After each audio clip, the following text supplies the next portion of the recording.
Hello යාලනේ අපි අද බලමු කොහොමද Windows 11 Pro එකට ඇක්ටිවේෂන් කී එක දාන්නේ කියලා. ඔයා ඉස්සෙල්ලා යනවා ඩිටෙක්ට් කී එකට වෙබ්සයිට් එකට ඇවිල්ලා ඔය කට්ටිය බයි කරන් OEM කී එකක්ද රීටේල් කී එකක්ද කියලා බලන්න. OEM කී එක කියන්නේ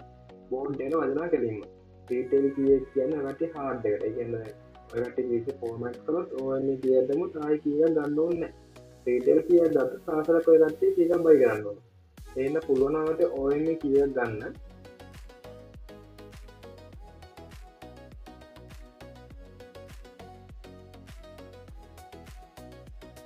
අට්ටු කාඩ්දාල මෙතන යන්න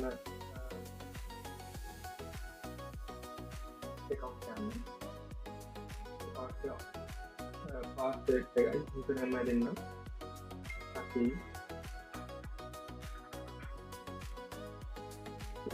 එන්න ලොග් කරලා ඔය කට්ටිය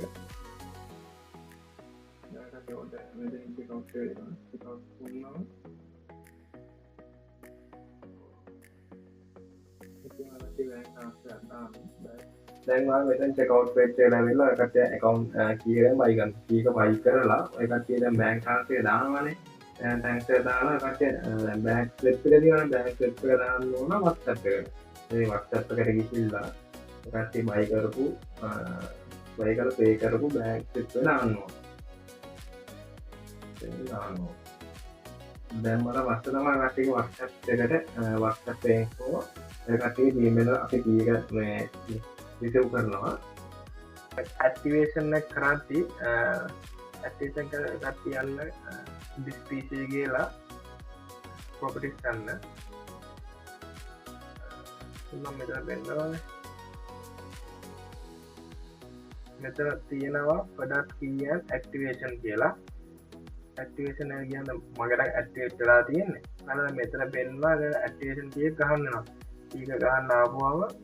කට්ටිය තියෙන්නේ මෙතන මේ key එක දාලා මේ දන් දෙන්න තියෙන්නේ එතකොට මේ key එක ඇක්ටිවේෂන් වෙනවා ඇක්ටිවේෂන් වෙන්නේ ඔය කට්ටිය මේ wifi එක on කරලා තියන්න